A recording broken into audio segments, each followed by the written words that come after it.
Welcome to NHK Newsline. I'm James Tengon in Tokyo. The U.S. president is warning North Korea once again that all options are on the table following the country's latest missile launch. Pyongyang fired a missile over northern Japan on Tuesday morning, setting off warnings for people there to take cover. In a statement, Donald Trump says that the world has received North Korea's message loud and clear. He says Pyongyang has contempt for its neighbors, UN members, and standards of international behavior. Japan's Prime Minister Shinzo Abe says Trump assured him in a phone call that the U.S. is with Japan 100%. Abe described the launch as an unprecedented and grave threat. We must put strong pressure on North Korea to make it change its policy. Japan will work with the United States and South Korea, and we will also urge China, Russia, and the rest of the world to increase pressure on the North as well. Rhetoric has heated up between the U.S. and North Korea over the past month, with Pyongyang previously threatening to fire 4 missiles towards Guam. The North has launched more than a dozen missiles this year. Japan's government says the latest missile was fired just before 6 a.m. Japan time. It traveled about 2,700 kilometers and reached an altitude of 550 kilometers. Japan and South Korea have held separate drills to show their response capability. Japan's Air Self-Defense Force was in the middle of a ballistic missile interception drill when the North's launch happened. The unit involved says the exercise went ahead as planned despite the news. We understand the importance of our role to intercept ballistic missiles as they get closer to their targets. We will keep practicing to defend our country. In South Korea, President Moon Jae-in ordered the military to display its ability to strike back. 4 fighter jets dropped bombs onto targets at a shooting range. Air Force officials say it was a drill to simulate taking out the North Korean leadership. UN diplomatic sources say the U.S., South Korea, and Japan have requested an Emergency Security Council meeting on Tuesday. The meeting would come just weeks after the Council unanimously adopted a new resolution against North Korea. Meanwhile, Russian and Chinese foreign ministry officials say sanctions on Pyongyang are not the answer. Both countries suggested political dialogue is the only way to settle the security issue.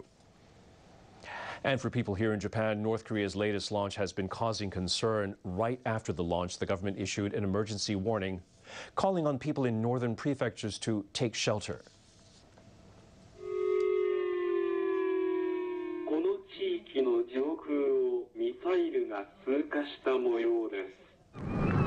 Fishermen in Japan's northernmost main island say they're feeling uneasy. I feel uncertain. I want this situation to end as soon as possible. It's dangerous and causing us trouble. I hope North Korea won't launch more missiles.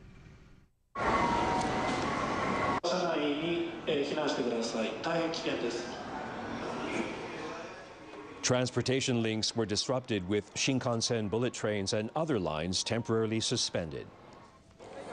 In Tokyo, special editions of Japanese newspapers were handed out. I can't find words to express my anger. I couldn't take any precautionary measures other than just staying at home, but I need to prepare for next time. We spoke to a retired Maritime Self-Defense Force official, Hideaki Kaneda, about the latest missile launch. He says the North likely used a type of intermediate-range ballistic missile known as the Hwasong-12. He added that the North's aim is to showcase the country's capability to attack the U.S. Pacific territory of Guam. That is one of the demonstrations of the North Korea, who already declared to fire its IRBM Hwasong-12, which is capable to carry its warhead about maximum 5,500 kilometers. This is one of the way for the North Korea to keep such a capability as IRBM in order to attack the Guam Island. But this is in the another feature. It is a kind of transient model of the longer-range ballistic missile, namely ICBM. The leadership of the North Korea intended to get the longer-range ICBM eventually. Kaneda says that it was a calculated decision by Pyongyang not to fire the missile directly towards Guam. This time, they didn't fire the southern wall, but the east wall. But that might be some kind of political consideration and for the North Korea. If they fire actually to Guam Island, that would cause a very big problem. The leadership of the U.S. said that they have all kinds of alternatives, including military actions against North Korea. But I don't think that this stage wouldn't be such a trigger. I'm not sure what's the red line for the United States. But if they feel that, the North Korea across the red line, okay, we do not hesitate to use the military operation. Earlier, our anchor Mitsuko Nishikawa spoke with senior correspondent Kengo Okamoto. Kengo, you've covered the Korean Peninsula for years. What do you make of the timing of this latest launch? Well, Ms. Ko, it seems as if this could be a reaction to the ongoing military drills between South Korea and the U.S. That began last week. North Korea has repeatedly denounced the drills, calling them reckless, aggressive, and war maneuvering. Additionally, the U.S. has been focusing on the disastrous situation caused by tropical storm Harvey. So Kim may think today's launch could showcase his military power to his citizens while bringing less attention inside the U.S.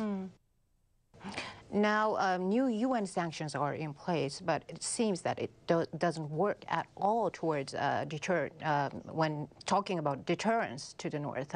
What, if anything, can be done to get them to stop their weapons program? Yeah, it's a hard question, I think. But the U.S. initially thought China could persuade the North from making more provocations. And China, as you see, seems to be implementing the economic sanctions. But that has not compelled the North to give up developing nuclear and missile programs.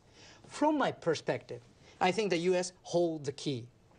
Back in 1994, the security situation was very tense when the North dropped out of the Nuclear Non-Proliferation Treaty, and at the time, the U.S. was apparently discussing a surgical strike to the North. But instead, the situation was diffused by diplomatic talks between former leader Kim Il-sung and former U.S. President Jimmy Carter. So I think that method can serve as a model to ease tensions now. A cautious tone dominated the markets after Pyongyang's missile launch. Tokyo's benchmark Nikkei average closed at its lowest level in nearly 4 months. Our business reporter Phoebe Amoroso has more from the Tokyo Stock Exchange. Traders played it safe, reaching for safer assets like the yen and gold. And the cautious mood led to widespread sell-offs in nearly all sectors. So let's check the closing levels for this Tuesday, August the 29th. The Nikkei fell nearly 0.5%, ending at 19,362. That's its lowest close in nearly 4 months. The broader topics finished the day down more than 0.1%. A big focus was the dollar. Immediately after the missile launch, it tumbled to the lower 108 yen level, touching its lowest in 4 months. Looking at individual stocks, financials were the largest drag on the benchmark. And of course, the stronger yen took a toll on export-related shares. Many automakers and electronics manufacturers were left in the negative. One standout stock, however, was defense equipment manufacturer Ishikawa Seisakusho. It soared nearly 6% on the back of current geopolitical concerns. Investors will be keeping an eye on how the North Korea situation develops. I'm Phoebe Amoroso reporting from the Tokyo Stock Exchange.